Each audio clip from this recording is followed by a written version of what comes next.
Bonsoir à toutes et à tous. Heureux de vous retrouver pour une nouvelle semaine de Sens Public. On est ensemble du lundi au jeudi à 18h et 22h pour donner du sens à l'actualité grâce à nos experts et aux journalistes de la rédaction de Public Sénat. Avec au sommaire de ce 28 octobre la visite d'État d'Emmanuel Macron au Maroc. Elle met fin à des années de brouille, parfois même de clash entre le président français et le roi Mohamed VI. Sahara occidental, immigration, relations économiques. Les enjeux d'un rapprochement sont nombreux, on les décortique juste après ces titres. Et puis dans notre seconde partie d'émission, ce constat alarmant du président du MEDEF, les défaillances d'entreprises atteignent des records. Alors il y a un point absolument critique sur toute la filière bâtiment, j'insiste, toute la filière, c'est-à-dire que l'amont industriel de la filière commence à être impacté, bien sûr les professionnels de la construction, mais également les métiers de service, que ce soit les agences immobilières, les régies, etc., qui gravitent autour.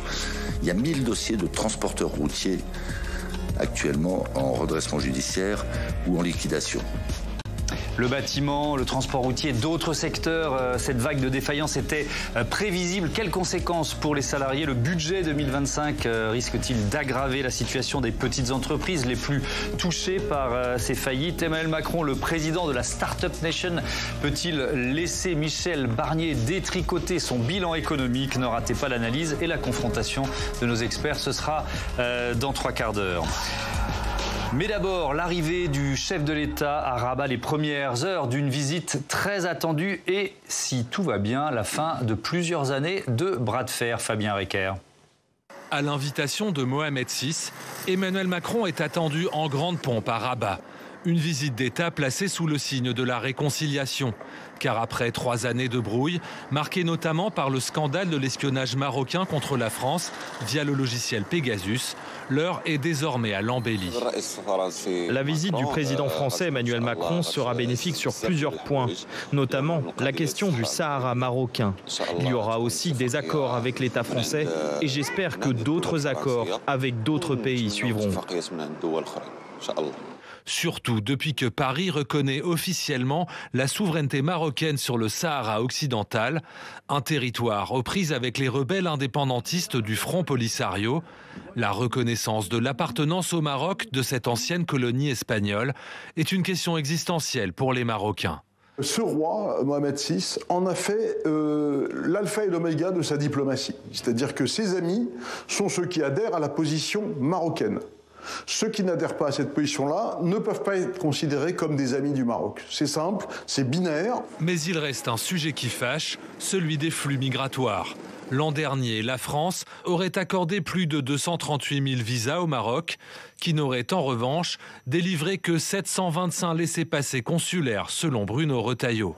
Dans les bagages d'Emmanuel Macron, le ministre de l'Intérieur compte bien demander au Maroc de reprendre ses ressortissants expulsés par la France, quitte à délivrer moins de visas. Nous avons des outils et je pense qu'il y a des progrès à faire en utilisant tous les leviers que nous avons à disposition. Je pense au levier des visas, je pense aussi au levier de l'aide au développement. Une stratégie déjà mise en œuvre par Gérald Darmanin qui avait aggravé la crise entre Paris et Rabat. Mais le sujet ne devrait pas empêcher la signature d'accords économiques, notamment autour de l'extension d'une ligne à grande vitesse entre Tanger et Agadir. C'est la fin de plusieurs années de bras de fer et on en débat avec Hélène Conway-Mouret. Bonsoir. Bienvenue, vous êtes sénatrice socialiste représentant les Français établis hors de France et vice-présidente du groupe d'amitié France-Maroc et également vice-présidente de la commission des affaires étrangères. Niagalé Bagayoko, bonsoir et bienvenue. Vous êtes enseignante à Sciences Po, présidente de l'African Security Network. Mickaël Darmon, bonsoir. Bienvenue sur ce plateau. Vous êtes journaliste, réalisateur avec Yves Deray qu'on a bombardé ministre de l'Intérieur par une erreur de synthé dans notre sujet. Mais je crois que nos téléspectateurs l'avaient bien compris. Yves Deray, qui est journaliste et qui a co-réalisé ce documentaire avec vous, Le parcours d'un roi, le Maroc de Mohamed VI. Mathieu Croissando, bonsoir Mathieu. Heureux de vous retrouver, éditorialiste politique. Cette visite d'État, on va en voir les premières images. Emmanuel Macron accueilli par Mohamed VI sur le tarmac de l'aéroport. Vous dites quoi pour commencer, Hélène Conway-Mouret? C'est une bonne nouvelle? Absolument, absolument. Vous savez quand même que nous avons avec ce pays une longue tradition d'amitié. Et donc, c'est vrai que depuis de nombreuses années, il y avait un gel au sommet de l'État qui avait des répercussions à tous les niveaux, que nous avons essayé, nous, au niveau parlementaire, de compenser. Nous avons continué le dialogue avec nos amis marocains, mais on voit bien que dans tous les domaines, ça n'allait plus. Il était temps, en effet, de relancer la machine et de faire en sorte qu'il y ait en effet cette visite d'État, puisque le président est accompagné de nombreux ministres. Donc l'idée est en effet d'afficher cette entente cordiale avec signature d'accords et ainsi de suite. Donc moi je pense que c'est une bonne chose que cette visite ait lieu en effet. Et on va détailler évidemment chapitre par chapitre les différents enjeux de cette visite, Niagale Bagayoko. Mais il y a effectivement une délégation impressionnante, notamment de patrons français. Est-ce que pour vous les enjeux économiques sont presque plus importants que le reste ? Alors côté français, sans doute. Côté marocain, j'en doute. Parce que en réalité, la visite est perçue comme très politique, c'est-à-dire comme la reconnaissance effective, après la déclaration qui a été faite, de ce qu'on appelle au Maroc les provinces du Sud, et non pas le Sahara occidental, qui sont désormais placées très effectivement au cœur de la diplomatie marocaine. La plupart des sujets désormais de relations internationales sont évalués côté marocain à l'aune de cette question absolument fondamentale. Donc je pense qu'il y a beaucoup d'attentes de ce côté-là, tout comme bien entendu sur la question migratoire, parce que là aussi on en parle beaucoup en France, mais les perceptions sont sans doute différentes côté marocain. Voilà, on a balayé nos 3 chapitres, Sahara occidental, question migratoire et évidemment il m'en manque un, lequel je suis en train de dire, et les contrats. Merci beaucoup Elsa Dariola, qui est mon deuxième cerveau dans mon oreillette. Michaël Darmon, on peut peut-être parler un peu de décorum. La scénographie d'une visite comme celle-là, de ces retrouvailles entre Emmanuel Macron et Mohamed VI, qu'est-ce que ça peut donner ? D'abord, ce sont effectivement des retrouvailles entre les 2 dirigeants et non pas entre les 2 pays, parce que comme on le sait, comme on l'a vu, effectivement, les relations pendant les années de gel ont continué sur le plan économique, culturel, interpersonnel, ça on l'a bien compris. Donc effectivement c'est important, c'est les retrouvailles entre ces deux dirigeants qui ont des relations assez heurtées et difficiles depuis déjà 6 ans, depuis pratiquement le début. Donc il y aura beaucoup de faste. Alors il y a du faste, et en même temps quand on regarde très finement le protocole justement de ces visites d'État, le format qui a été adopté est celui dit de la petite famille, c'est-à-dire que ce soir il n'y a pas de dîner d'État. Le grand dîner d'État en grande tenue, c'est demain. Mais ce soir, c'est un dîner en petit comité, en tête-à-tête, avec le roi, ses 2 sœurs et le couple présidentiel. Et ça, c'est une marque de proximité. Nicolas Sarkozy, quand il avait fait sa visite en 2008, il me semble, avait eu droit au même format qui envoie un message de proximité, qui n'est pas encore la grande proximité, parce que la vraie proximité eût été que le roi organise aussi une rencontre dans une province, dans un de ses autres palais dans le pays. Là, on reste à Rabat, et effectivement, parce que l'enjeu est très politique. Les Marocains attendent encore de voir. Ils ont quand même eu ce qu'on appelle dans le jargon diplomatique, c'est une visite avec paiement de premier acompte. C'est-à-dire c'était la lettre qui a été produite le 30 juillet par le président de la République. Et puis maintenant, ils attendent de voir effectivement comment ça va se mettre en place. Et la profusion d'ailleurs de la délégation, et notamment du monde économique, est faite un peu pour, quelque part, je ne dirais pas faire diversion, mais pour un peu masquer l'enjeu extrêmement politique qui n'est pas encore totalement stabilisé. Oui, sur le Sahara, on y revient. Juste puisqu'on est dans le décorum, de mémoire, je crois que la précédente visite d'Emmanuel Macron, il était venu sans son épouse. Ce qui avait vexé une partie des Marocains. C'était le début. Au palais. Ça commençait comme ça. En 2018, sa visite était C'était une réunion de travail, non ? Oui, mais enfin, il était venu sans Brigitte Macron, et en tout cas, ça avait été mal perçu. Le Maroc, c'est une monarchie évidemment très ancienne qui requiert une diplomatie adaptée. C'est ce que dit le sénateur Roger Karoutchi, qui est vice-président lui aussi du groupe d'amitié France-Maroc. Vous l'avez rencontré pour votre documentaire. Extrait.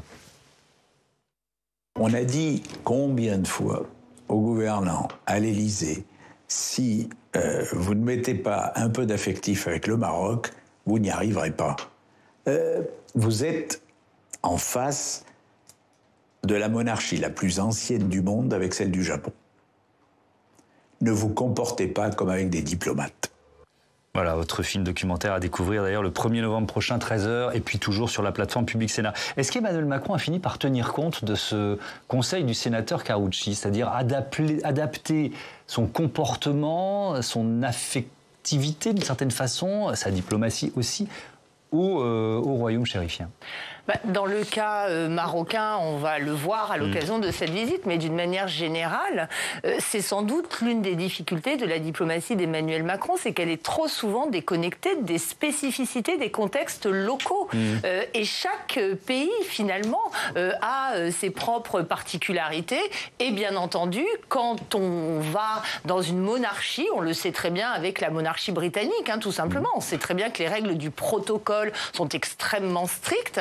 Et c'est exactement la même chose, bien entendu, avec le Maroc, qui, de surcroît, est un pays musulman. Et ça joue aussi, bien entendu, dans la nécessité d'adapter les codes de la diplomatie française. Oui, alors, vous l'avez cité les uns et les autres, le dossier du Sahara occidental, je vais employer cette terminologie qui est la plus utilisée et la plus rapidement compréhensible de tous, avec un autre extrait de votre film. On l'a dit, la France, courrier qui a été envoyé, qui soutient maintenant clairement la souveraineté marocaine. Le président du Sénat a joué un rôle dans cette histoire, on écoute. À droite notamment, on pousse le président Macron à reconsidérer la fameuse position médiane française sur le Sahara occidental. Le deuxième personnage de l'État, Gérard Larcher, nous raconte dès mai 2024 l'action qu'il a menée en coulisses. Maintenant, il s'est passé un certain nombre d'années, il y a eu une évolution de la région. Je crois qu'il va falloir qu'on réexamine cette position. En tous les cas, j'ai écrit au président de la République française mon sentiment sur ce sujet, que nous sommes en 2024 et que 2024 n'est plus tout à fait 2007. Et que sur ce sujet, il me semblait que nous devions évoluer. Quelques semaines plus tard, le 30 juillet, de façon totalement inattendue pour la communauté internationale, le président Macron rompt avec la doctrine diplomatique traditionnelle de la France. Dans une lettre au roi Mohamed VI, il apporte son soutien à la marocanité du Sahara occidental. C'est le geste qu'attendait depuis tant d'années la monarchie chérifienne. Hélène Conway-Mouret, est-ce que vous approuvez ce geste, cette décision d'Emmanuel Macron? Et peut-être, dites-nous ce que vous pensez des conditions dans lesquelles ça s'est déroulé. Alors, ce qui a été dit précédemment sur la diplomatie telle qu'elle est conçue par Emmanuel Macron nous pose un problème, je crois, collectif, dans le sens qu'on a l'impression qu'il avance par coup de tête, coup de cœur, alors que la diplomatie, normalement, s'inscrit dans le temps. On voit bien que la France, depuis toujours, a respecté les résolutions des Nations Unies. Et je pense que nous sommes à un moment quand même qui est assez délicat avec ce qui se passe à Gaza, en Ukraine et ainsi de suite, où nous avons vraiment besoin d'un respect, alors que les Nations Unies sont mises à mal par la Russie, par la Chine, peut-être voire les États-Unis, et que la France a vraiment un rôle à jouer pour essayer de tenir cela. Donc, la France a eu une attitude pendant très longtemps qui lui a permis d'être finalement médiatrice entre deux États qui sont très importants, l'Algérie et le Maroc, parce qu'on parle du Maroc aujourd'hui, mais enfin, dans cette histoire, l'Algérie est intimement liée, et que donc nous allons nous éloigner de cette position d'équilibre qui faisait que nous pouvions en effet avoir finalement une relation avec les deux. Alors, mais vous auriez voulu être quoi? Consulté, que les parlementaires soient consultés sur une dans un premier temps, bien évidemment, parce que là, le président du Sénat a son idée, c'est le reflet de son groupe politique, mais je pense que globalement, un tel changement de cap méritait un débat pour que l'ensemble du pays, et peut-être qu'en effet nous sommes arrivés à un moment où la France peut changer d'attitude, mais alors à ce moment-là il faut aller jusqu'au bout. Il ne faut pas que ça se résume à une lettre, une simple lettre au milieu de l'été avec un gouvernement démissionnaire, un parlement qui ne travaille pas, qui ne travaille pas avec le gouvernement comme nous le faisons normalement, et que nous sommes dans une sorte de vide politique. Une lettre est envoyée, et cette lettre, qui n'a aucune incidence juridique, mais est-ce que le président Macron va aller jusqu'au bout et aller aux Nations Unies et déclarer, en effet, la France maintenant demande... Là, je pense que nous jouons un jeu un peu compliqué. Ce déplacement, pour moi, s'inscrit dans une sorte de diplomatie de rupture par rapport à ce que nous avons fait jusqu'à présent, et quelque part aussi accepte l'échec de la relation avec l'Algérie, pour le coup, la France a fait de gros efforts, mais qui n'ont pas payé jusqu'à présent. Mais là, nous risquons définitivement de nous mettre à dos cet autre pays dont nous avons véritablement besoin pour d'autres raisons sécuritaires, énergétiques, enfin tout autre. Et voilà. Et je crois qu'on ne peut pas jouer avec la diplomatie simplement pour du court terme. L'annonce a été faite sur 30 ans. Bon, très bien. Mais là, on est vraiment dans le court terme. Et moi, ça me dérange, non pas sur la décision, mais la façon dont c'est fait. Bien compris sur la façon dont... Pardon, j'étais un peu longue. Non, mais c'était important de poser ces enjeux avec... ce que j'ai bien compris, Michaël Darmon, c'est que c'était un préalable à cette visite. Oui, cette lettre, très clairement. Ah oui, c'était le minimum. Bon, c'était le minimum pour amorcer une réconciliation. Il y a eu toute un faisceau de gestes qui ont amené à la possibilité d'avoir cette visite aujourd'hui. Pour prolonger ce que disait le conseil effectivement du sénateur Roger Carucci, il y a eu effectivement aussi la dimension affective qui a été décidée, puisque il y a eu, et c'est Brigitte Macron qui a joué ce rôle à ce moment-là, puisque elle a fait au cœur de la difficulté, vraiment de la tension. Elle a invité à déjeuner à l'Élysée les deux sœurs du roi. Et ça a été très très apprécié par Mohamed VI, qui a fait savoir qu'il bénissait cette rencontre. Il a fait fuiter ce commentaire. Et à partir de là, ça a redéclenché. En tout cas, ça a fait accélérer, parce que ça avait commencé un petit peu aussi au FMI sur le plan économique, mais ça a redéclenché la capacité de pouvoir se reparler entre dirigeants et de préparer cette visite. Mais il fallait aller encore plus loin. Ça ne pouvait pas rester sur une démarche cosmétique uniquement et affective. Il fallait cet engagement, on va dire, cette lettre d'engagement, on va dire, du président de la République française pour pouvoir aller plus loin et faire la visite qui effectivement attend d'autres déclarations. Oui, c'est ça, qui sera prolongée forcément là, pendant ces 3 jours par des mots. C'est la grande attente, absolument. S'il n'y a pas de propos très très clarifiants ou qui vont encore un peu plus loin, ce sera déceptif. Mais si effectivement ça existe, d'ailleurs, pour prolonger effectivement les tensions avec l'Algérie, c'est vrai que du côté du monde économique, ils font attention. Par exemple, le patron de Total n'est pas venu pour pouvoir préserver également les relations avec l'Algérie sur l'aspect pétrolier. Niagalé Bagayoko, qu'a déjà exprimé l'Algérie et à quel point elle est en attente justement des mots qui seront choisis et employés par Emmanuel Macron à l'occasion de cette visite d'État? Alors, je pense que le changement de posture qui a été très bien décrit par Madame la sénatrice doit aussi être resitué dans le contexte régional parce que l'Algérie aujourd'hui se trouve en grande difficulté avec la plupart de ses voisins et pas seulement avec le Maroc. C'est-à-dire qu'il y a une relation absolument exécrable avec le Mali aujourd'hui en raison notamment des rébellions touaregs qui sont l'obsession de Bamako, qui considère qu'Alger les a trahis. C'est la même chose avec le Niger autour de la question migratoire. Et le Maroc a très bien compris cet enjeu-là en proposant un projet pharaonique qui est celui du désenclavement des pays sahéliens à travers le corridor euro-atlantique, projet encore plus gigantesque qui vise à relier les pays européens qui bordent l'Atlantique, donc le Portugal, l'Espagne, la France, avec 23 pays sur le continent africain. Et je pense que la France s'inscrit aussi par rapport à ce projet-là qui forcément marginalise l'Algérie. C'est ce que j'allais vous demander, à quel point ça marginalise l'Algérie. Et qui provoque la colère de l'Algérie. Donc il n'y a pas uniquement l'enjeu du Sahara occidental, il y a aussi cette question fondamentale des projets économiques aussi d'ailleurs du Maroc, de ce point de vue-là. Alors vous voulez intervenir l'une, peut-être Michaël rapidement et ensuite Madame la sénatrice. Un petit point aussi, ce ne sont pas 2 sœurs mais 3 sœurs, voilà, je corrige. Mais c'est important. Mais surtout c'est vrai, ça c'est important parce que c'est une évolution que la France a eu du mal à envisager, à accepter et à comprendre pendant très longtemps. C'est au fond l'africanisation du Maroc. À partir du moment où le Maroc, dès pratiquement le début de son règne, le roi a décidé de revenir au sein de l'Union africaine et de s'inscrire comme étant marocain en rupture avec son père, là ça a déclenché effectivement toute cette évolution-là et ça a pendant longtemps assez échappé à l'analyse diplomatique française. D'accord. Hélène Conway-Mouret, est-ce que... alors on comprend bien qu'il y a peut-être une opportunité liée à la faiblesse de l'Algérie, mais un risque aussi à la marginaliser à ce point. Oui, bien sûr.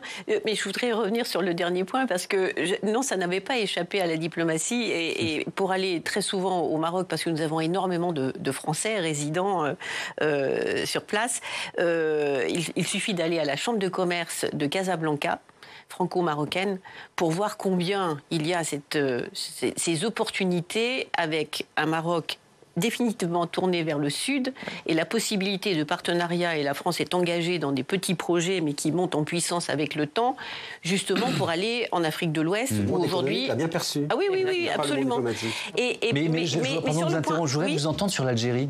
Parce que là, on a ouvert ce chapitre, on ne va pas y passer tout notre débat, évidemment, mais sur le risque, sur la réaction possible de l'Algérie avec ce qui est en train de se passer. La réaction a déjà été signalée par le rappel de l'ambassadeur d'Algérie en France. Donc ça, c'est le premier signal, on va dire, diplomatique, symbolique, certes, mais important. Et ensuite, moi, je pense que les Algériens sont en effet en attente de savoir si Emmanuel Macron va en effet au-delà d'une simple lettre et aller beaucoup plus loin, et puis ensuite en tirer les conséquences. Mais quand même, moi, sur le plan politique, je pense qu'il y a un point très très important qui n'a pas été mentionné jusqu'à présent, c'est le fait que j'ai l'impression que le Maroc a la main aujourd'hui. Complètement. C'est-à-dire que c'est le Maroc qui dicte si, en effet, vous venez, mais la condition, et impose ces conditions. Et là, on voit un changement quand même radical où ce pays, aujourd'hui, s'est assumé en tant que puissance économique, politique, diplomatique, qui a un rôle à jouer et qui impose ces conditions à d'autres, comme la France. Et moi, j'y vois là, en fait, la sorte de... Voilà, la conclusion de cela. La plus grande des mutations. Et bien sûr, un autre irritant pour les Algériens, puisque l'irritant, Sahara occidental est un irritant sur lequel les Algériens se reposaient, et puis dans le sens inverse, voilà. Alors, on a qui nous entoure des photos d'Emmanuel Macron et du roi Mohamed VI qui datent d'il y a quelques minutes, juste après l'arrivée du chef de l'État français au Maroc, et ça m'offre la transition pour quand même ouvrir un chapitre sur ces relations entre les deux hommes, à quel point elles étaient exécrables, ces relations, notamment à cause de l'affaire Pegasus. Autre extrait de votre documentaire, regardez. En juillet 2021, une autre affaire encore plus explosive suscite un conflit opposant frontalement Mohamed VI et Emmanuel Macron. Emmanuel Macron, dans le viseur des services secrets marocains, potentiellement ciblé par un logiciel espion nommé Pegasus. A-t-il été écouté, surveillé via son téléphone portable? Une certitude, l'un de ces numéros apparaît sur une liste de plus de 50 000 numéros, dont plusieurs milliers de Français. Des numéros sélectionnés par divers pays étrangers en vue d'être espionnés par une technologie développée par NSO, une entreprise israélienne. L'Élysée a réagi ce soir après ces révélations. Si ces faits sont avérés, ils sont très graves. Toute la lumière sera faite sur ces révélations. Mon sentiment personnel est que le Maroc, comme toutes les puissances en devenir ou moyennes ou grandes puissances, a une politique de renseignement très efficace. Et je pense personnellement qu'elle fait le maximum pour recueillir le maximum d'informations sur tout ce qui peut avoir attrait à sa puissance, à son influence. Au téléphone, les deux dirigeants s'écharpent littéralement. Emmanuel Macron veut que Mohamed VI reconnaisse son implication personnelle dans l'opération d'écoute dont il a été la cible.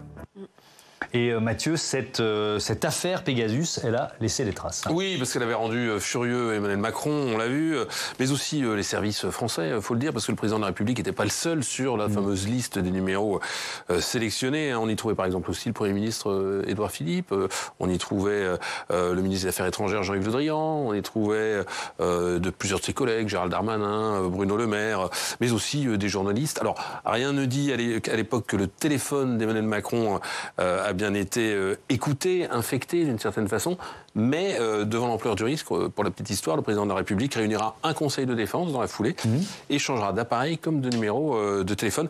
C'est un véritable coup de tonnerre, cette histoire Pegasus, qui s'abat sur des relations entre Paris et Rabat qui étaient déjà sérieusement refroidies depuis plusieurs années. Pourquoi ? Alors, plusieurs sujets de contentieux s'en mêlent. Il y a en toile de fond, d'abord, la volonté de la France depuis une décennie, une volonté avortée, en tout cas qui a échoué, d'opérer une sorte de virage diplomatique vers l'Algérie l'Algérie. Le Maroc était un partenaire traditionnel de la France. Vous vous souvenez de ce livre, Notre ami le roi, de Gilles Perrault, il y a déjà longtemps. Et là, ça a commencé sous François Hollande, ça s'est poursuivi sous Emmanuel Macron, avec notamment tous les chantiers sur la mémoire des deux pays. Il y a eu un virage sur l'aile, voilà, sur l'Algérie. Ça a irrité le Maroc, qui était, jusque-là, je le disais, le partenaire privilégié de Paris au Maghreb. Puis il y a aussi une succession de petites et grosses affaires, de petits et de gros quiproquos. En 2014, par exemple, il y a le directeur du contre-espionnage marocain qui est en visite à Paris et qui voit débouler 7 policiers dans la résidence de l'ambassadeur où il loge, qui sont mandatés par un juge d'instruction qui le convoque pour une plainte qui a été déposée pour complicité de torture. Alors, ça fait un tollé absolu, incident diplomatique. En 2014, toujours, tiens, l'acteur espagnol Javier Bardem, qui vient de produire un documentaire sur le Sahara occidental, on en parlait, rapporte un propos que lui aurait tenu l'ambassadeur de France à Washington en 2011. Et qu'est-ce qu'il aurait dit, cet ambassadeur de France à Washington? Le Maroc est une maîtresse avec laquelle on dort toutes les nuits, dont on n'est pas particulièrement amoureux, mais qu'on doit défendre. Là encore, tollé diplomatique et évidemment réaction outrée au Maroc. On peut l'imaginer. Et puis ces sujets de discorde, ils vont s'accumuler. Oui, alors on en a parlé en ouverture de ce débat. Paris va restreindre l'octroi de visa qui sera vécu comme une humiliation, notamment par les Marocains qui peuvent se déplacer, notamment les élites marocaines, il faut le dire. Au Maroc, il y a la presse qui se déchaîne contre le président français. Et au Parlement de Strasbourg, il y a des résolutions qui sont votées contre le Maroc. Et évidemment, du côté de Rabat, on y voit la main de Paris. En février 2023, Emmanuel Macron va tenter de recoller les morceaux en déclarant, en réponse à un journaliste, sa volonté d'avancer avec le Maroc et en qualifiant ses relations personnelles avec le roi d'amicales. Mais tenez-vous bien, le gouvernement marocain avait répondu dans Jeune Afrique aussitôt, les relations ne sont ni amicales ni bonnes, pas plus entre les deux gouvernements qu'entre le Palais Royal et l'Élysée. Alors on n'est pas dans le langage diplomatique. Alors, vous imaginez un peu l'ambiance entre les deux pays qui est détestable, au point, et il faut le rappeler, que lors du tremblement de terre qui a frappé le Maroc il y a 1 an, Rabat va snober Emmanuel Macron et l'aide humanitaire française, mais pas celle de l'Espagne, du Royaume-Uni, du Qatar et des Émirats à l'époque, autant de pays, on en parlait tout à l'heure, qui avait soutenu la position marocaine sur le Sahara occidental. Merci beaucoup, Mathieu. Alors, je reviens sur ce clash-là téléphonique. Michaël Hermand, je veux bien que vous nous en disiez un peu plus, à quel point le ton est monté entre Emmanuel Macron et Mohamed VI à la suite des révélations de cette affaire Pegasus. Ah oui, d'après ce qui nous revient, effectivement, ça a été une conversation qui a été très très dure, parce qu'il y avait, comme on disait, cette volonté de Emmanuel Macron de dire il faut absolument que le Maroc reconnaisse qu'il est derrière toute cette affaire. Le roi ne voulait pas en démordre. Et à partir de là, quand les deux hommes ont raccroché, c'était le gel absolu, total des relations qui se sont vraiment totalement éteintes. Et là, c'était, même quand le roi faisait parfois des séjours privés, notamment pour aller voir sa maman qui était malade, il ne mettait pas un pied à l'Élysée, personne ne s'intéressait, du côté français, ne s'intéressait à sa visite.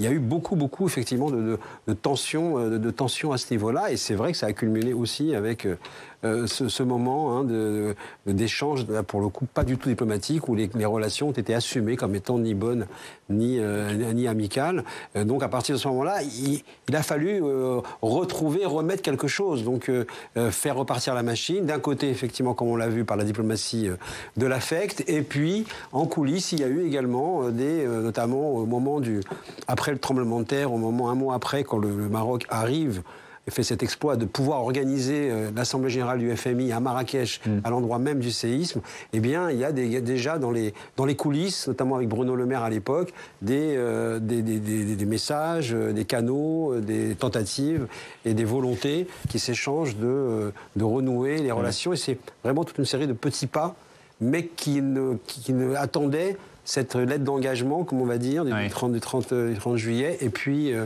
ce à quoi maintenant on s'attend à partir de maintenant, on verra bien. Donc juillet 2021, l'affaire Pegasus éclate, on est en novembre quasiment 2024, c'est plus de 3 ans et 4 mois, Hélène Conway-Mouret, avec donc un gel, on l'a bien compris, des relations extérieures. Est-ce que c'était vrai aussi au niveau des parlementaires, ou est-ce que vous avez pu continuer d'aller au Maroc en étant bien reçu avec des interlocuteurs et de grade élevé? Vous voyez ce que je veux dire? Est-ce que ça concernait seulement l'Élysée, les chefs d'État, ou seulement aussi les parlementaires? Alors, ça nous concernait officiellement, mais officieusement, non. Nous pouvions parler, mais je me déplaçais chez mes amis marocains, chez eux. Et il n'y avait absolument aucune possibilité d'avoir un agenda officiel où j'étais en visite. Par contre, bien sûr, je faisais du franco-français. Mais cela valait aussi pour notre ambassadeur qui est arrivé avec beaucoup d'ambition parce qu'il attendait bien sûr la visite présidentielle parce qu'il était là pour... s'occuper on va dire, plutôt du domaine économique, eh bien, très frustré parce qu'il était invité nulle part. Et donc, il a pris des contacts, donc il a noué des liens assez forts avec les Marocains, mais toujours de façon officieuse. Donc oui, l'impact était très fort. Je reviens sur la réaction d'Emmanuel Macron. Alors effectivement, sa colère est justifiée d'une certaine façon, Niagali Bagayoko. Mais est-ce qu'il n'y avait pas là une opportunité, puisque le Maroc a quelque chose à se faire pardonner à ce moment-là? Vous voyez ce que je veux dire? Est-ce qu'il n'y avait pas une opportunité diplomatique? Est-ce que Emmanuel Macron n'a pas fait une erreur diplomatique importante en réagissant de la sorte? Oui, je le pense, parce que de toute façon, comme vous le disiez, le Maroc se sent en position de force. Mais il l'était un peu moins après les révélations de l'affaire Pegasus, quand même. Oui, mais d'abord, il n'y a pas que le Maroc qui a été mis en cause dans cette affaire. Ça aurait été le seul État dans le monde, peut-être que ça aurait été difficile important de le rappeler, de se défendre. On s'est aperçu qu'il y a beaucoup d'États qui sont censés avoir été proches de la France, qui ont recouru à cette méthode aussi. Donc non, moi je ne pense pas qu'il y ait eu une occasion manquée du côté du Maroc de faire profil bas. Au contraire, ça a permis de montrer une certaine détermination dans la posture adoptée. Celui qui est en position de faiblesse, c'est plutôt l'écouter que l'écouteur. Quand la NSA écoutait Angela Merkel ou des portables de l'Élysée aussi. C'est sûr que les États-Unis ne sont pas venus s'excuser. Et d'ailleurs, j'allais vous poser la question, Michaël Darmon, il n'y a pas eu une reconnaissance de responsabilité de la part du Maroc dans cette histoire. Non, et d'autant plus qu'effectivement, le Maroc n'est pas, depuis déjà quelques années, et hormis cette affaire, en situation de dire nous allons faire profil bas, puisque tout l'enjeu de la mutation, effectivement, de ce pays, avec maintenant ces 25 ans de règne de Mohamed VI, c'est justement de montrer la mutation, le fait d'assumer le fait d'être une puissance économique en Afrique, géopolitique, autonome, et qui justement n'allait certainement pas aller à Canossa pour le président français. Hélène, vous vouliez intervenir. Simplement pour rebondir sur l'histoire du séisme, le président Macron, souvenez-vous, avait fait une déclaration qui a été très mal perçue. Et à chaque fois que nous avions l'impression de vouloir tendre la main, est-ce que c'était fait de façon maladroite? Je ne sais pas. Mais en tout cas, sur place, c'était vraiment le contraire de ce que nous pouvions attendre. Parce que les Marocains, j'étais sur place, m'ont dit mais on n'a pas besoin de cette condescendance. Nous savons faire. Nous n'avons pas besoin des Français. Et les Espagnols n'ont pas fait de déclaration officielle pour dire voilà, vous avez un problème. Nous arrivons, forcément, nous allons vous sauver. Les Marocains étaient tout à fait en capacité de le faire et ils l'ont très bien fait. Ils ont fait appel à la France, mais après, quand ils en avaient envie. Et je crois que là, ça revient à ce que je disais tout à l'heure, nous avons un renversement finalement de la position et du rôle des uns et des autres, où le Maroc décide quand et comment il a besoin de la France, quel type de partenariat, en se disant aussi que peut-être en Afrique, aujourd'hui, c'est nous qui avons besoin du Maroc pour pouvoir être présents et avoir une place de choix. Michaël, un mot rapide, ensuite on parle du dossier migratoire. Il y avait effectivement plusieurs couacs liés aux dates de la visite, et effectivement, cette adresse par vidéo après le tremblement de terre avait été très mal perçue, parce que, au fond, un président français ou étranger ne s'adresse jamais directement au peuple marocain, et c'est ce qui avait été très mal perçu par le palais. Allez, on parle de ces OQTF, obligations de quitter le territoire français.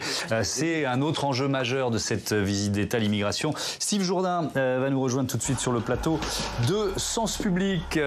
Bonsoir Steve, la question migratoire est donc au cœur de ce voyage. Oui, au centre des débats, les fameuses OQTF, les obligations à quitter le territoire français. On rappelle le principe, Thomas, une OQTF est décidée par le préfet ou le ministère de l'Intérieur. Elle vise un étranger en situation irrégulière qui peut dans certains cas représenter une menace pour l'ordre public. Mais pour renvoyer un ressortissant dans son pays, il faut auparavant obtenir ce qu'on qu'on appelle un laissez-passer consulaire. Celui-ci est délivré par le pays d'origine de la personne expulsée. Sans ce précieux document, pas d'expulsion, pas d'éloignement possible. En pratique, vers le Maroc, sur la période 2019-2022, sur 29 000 OQTF prononcés, seulement 1300 ont été exécutés, selon un rapport de la Cour des comptes en date du mois de janvier. Et pourquoi le Maroc rechigne à ce point à délivrer ces laissez-passer? Alors, officiellement, il n'y est pas opposé. Début octobre, voici ce que déclarait le ministre des Affaires étrangères marocain. Le Maroc est prêt à rapatrier tout migrant irrégulier dont il est attesté qu'il est marocain et est parti depuis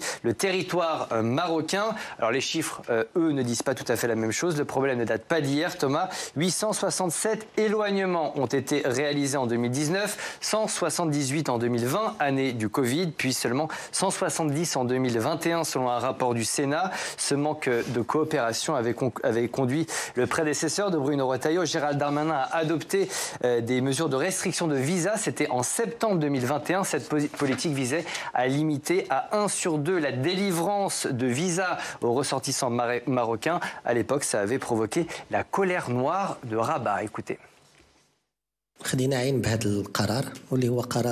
Nous avons pris acte de cette décision. Nous la considérons comme injustifiée. Le Maroc a toujours géré la question migratoire et le flux des personnes avec une logique de responsabilité. Le problème est franco-français. Pour qu'une personne soit rapatriée au Maroc, il faudrait qu'elle ait un document prouvant qu'elle est marocaine, mais également un test PCR en raison de la pandémie. 2021, à l'époque, il était question du test PCR. En réalité, même depuis la fin des procédures Covid aux aéroports, les chiffres n'ont jamais retrouvé leur niveau d'avant pandémie. Selon le ministère de l'Intérieur français, en 2023, 238 000 visas ont été accordés par la France aux ressortissants marocains la même année. La même année, Paris n'a obtenu que 725 laissez-passer et réalisé 865 départs forcés vers le Royaume. Et évidemment, c'est un enjeu d'importance pour le nouveau ministre de l'Intérieur, Bruno Retailleau. Comment compte-t-il changer cette logique inversée, cette logique? Tout pareil que Gérald Darmanin. Sur RTL, début octobre, Bruno Retailleau menaçait les pays du Maghreb. Si vous ne nous délivrez pas plus de laissez-passer consulaires pour expulser vos ressortissants délinquants, de notre côté, nous délivrerons moins de visas à l'ensemble de vos ressortissants. Même objectif que son prédécesseur à Beauvau, même méthode. Donc, la différence entre Gérald Darmanin et Bruno Retailleau, c'est le contexte. Entre-temps, Thomas, la position française sur certains dossiers chauds, comme le Sahara occidental, a évolué. Et ça, pour les Marocains, ça veut dire beaucoup, beaucoup. Merci beaucoup, Steve Jourdain. Mais alors, ce que je retiens, c'est vraiment, on est dans la droite ligne de notre thème précédent. C'est-à-dire sur, vous disiez, là, finalement, qui a la main aujourd'hui? Et vous nous dites, les uns et les autres, c'est plutôt le Maroc. Oui. Sauf que là, on a une attitude, quand on prend les deux derniers, enfin, le ministre de l'Intérieur actuel et son prédécesseur, on est encore dans un État français qui fait la leçon, c'est ça, Niagalé Bagayoko? Oui, qui fait la leçon parce qu'à mon avis, il ne se rend pas compte des mutations à l'œuvre au Maroc en cas d'espèce. Il faut savoir que le Maroc est vraiment un pays qui a émergé. Quand on est à Rabat, j'étais la semaine dernière, quand on est à Tanger, c'est époustouflant ce qu'on voit. Alors on y reviendra plus tard sur la partie économique. Donc ça joue. Il y a moins besoin pour le Maroc. Voilà, donc de ce point de vue-là, je pense que... Mais c'est quand même un jeu de dupes.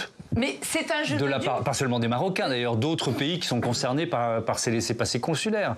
Oui, mais parce qu'il y a un moyen de pression de la part des pays dont sont originaires les ressortissants que la France veut voir quitter son territoire, qui ont très bien compris que la balle est entre leurs mains avant tout. Comment leur imposer ces dispositions-là? Parce que quand on parle de restreindre les visas, ce qui s'est produit, c'est que ce sont avant tout les élites marocaines qui ont été touchées beaucoup plus finalement que les personnes qui cherchent à venir travailler de manière légale ou illégale. Les élites marocaines sont extrêmement influentes et d'ailleurs ça explique sans doute pourquoi le Maroc a aussi une stratégie au-delà de l'économie qu'il faut souligner, notamment en matière universitaire, en matière intellectuelle, qui vise à faire émerger des capacités alternatives, justement, sans doute, parce que en France, il n'y a plus les mêmes possibilités pour la pensée marocaine de rayonner. Et ça, ce sont vraiment des éléments qui ne sont absolument pas pris en compte quand on entend des déclarations aussi péremptoires qui sont adressées à l'interlocuteur marocain. Oui, alors en l'occurrence, je pense qu'elle s'adresse beaucoup aux citoyens et aux électeurs français. Ça, on l'a bien compris, évidemment, les uns les autres. Cette visite, Michaël Darmon, elle va aussi porter là-dessus. Ça veut dire quoi? On peut imaginer, raisonnablement espérer que le Maroc signe un peu plus de laissez-passer consulaires. Qu'est-ce que vous en pensez? En tout cas, c'est effectivement l'autre poumon de cette visite, parce que Bruno Retailleau est considéré et présenté dans la délégation comme étant le ministre le plus important.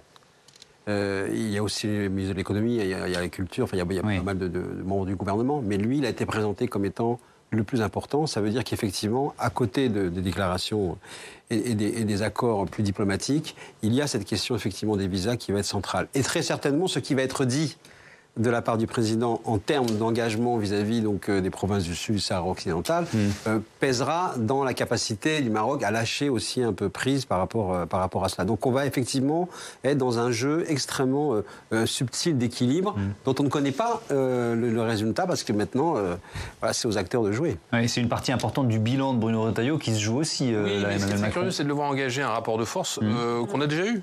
On l'a déjà vu, et ça n'a pas fonctionné. Il faut se souvenir que c'est Gérald Darmanin qui avait durci le ton et qui avait recollé les plates. C'était Catherine Colonna, à l'époque, ministre des Affaires étrangères, qui s'était chargée d'annoncer aux Marocains que les visas, finalement, seraient reconduits. Donc, si ce rapport de force n'a pas marché une fois, on ne voit pas pourquoi il marcherait une seconde fois. On sait plutôt que les dynamiques migratoires, elles seraient dans le dialogue, et c'est très compliqué à faire, mais plus dans une forme de coopération que dans une forme de coup de menton. J'imagine que vous êtes sur cette ligne. Bruno Retailleau n'est pas de votre famille politique. On va le rappeler, il faut changer de méthode. C'est même seulement une question d'efficacité, pas d'idéologie, d'après vous? La première question d'actualité que j'ai posée au gouvernement, c'était en octobre 2023, la rentrée parlementaire, où j'ai questionné le ministre à savoir est-ce que notre politique étrangère doit être dictée par la politique intérieure? Parce que c'est cela, en fait. Vous savez que traditionnellement, c'était le ministère des Affaires étrangères qui s'occupait des visas. Bon, sous Nicolas Sarkozy, M. Hortefeux avait récupéré pour faire entrer ça à l'intérieur, parce que c'est un élément de politique intérieure, et ce n'est que cela. Mais nous avons eu tout faux, et de récidiver de façon aussi bornée, pour moi, est assez choquante, parce que comme ça a été très très bien dit, c'est l'élite francophone, francophile qui est pénalisée. Mais bon sang, ils n'ont rien à voir avec cette affaire-là. Moi, avec une autre casquette, puisque j'étais ministre déléguée aux Affaires étrangères, il y a 12 ans, pendant 6 mois, j'ai bataillé avec un ministre, enfin mon équivalent, sur cette question de rapatriement de ressortissants de son pays et de laisser passer à donner. Mais ça a duré 6 mois, on n'a rien lâché l'un et l'autre, mais à la fin, on s'est mis d'accord. Et on n'a pas été dans l'obligation d'avoir des mesures de rétorsion, parce que là, c'est un bras de fer que nous ne pouvons pas gagner. Nous ne pouvons pas gagner. En fait, c'est un bras de fer que nous engageons et qui nous pénalise. Mais c'est tellement idiot. Enfin, recommencer ce qui n'a pas marché, moi, je ne comprends pas cette attitude. Alors, bien sûr que pour la politique intérieure, ça fait plaisir à quelques-uns de montrer que nous avons un ministre de l'Intérieur qui ne cède rien, mais nous allons nous pénaliser à nouveau. Et je pense que, sincèrement, ça passe par le dialogue, ça a été très bien dit. Nous devons essayer de voir comment nous pouvons... D'autant que sur tous ceux qui sont aujourd'hui... Enfin, je crois que 7%, en fait, de l'ensemble de ceux qui sont sur... ces OQTF, voilà. Obligation de quitter le territoire. C'est ça. Seuls 7% en effet présentent une menace. Tout le reste, ce sont des gens qui ne sont pas présentés à la préfecture. Et donc, aujourd'hui, je pense que ça a été introduit en 2006, qu'il serait peut-être bon de remettre cela sur la table et de voir est-ce qu'il y a une autre façon, une autre méthode pour, en effet, faire en sorte que nous avons un certain nombre de personnes qui ne doivent pas être sur le sol français et comment faire pour pouvoir les renvoyer chez elles le plus efficacement possible. Mais je pense que c'est un travail que nous devons faire. Ça serait plus efficace que de faire ce genre de déclaration. On l'a bien compris. Merci beaucoup. Merci à tous d'avoir participé à ce débat. Mickaël, votre documentaire co-réalisé donc avec Yves Deray, rediffusé, il y a déjà une première diff, le 1er novembre prochain, 13h, et puis sur la plateforme publicsénat.fr. Et félicitations puisque vous avez reçu le prix du public du Festival de la fiction et du documentaire politique de La Baule. Merci à vous. À très bientôt sur Public Sénat.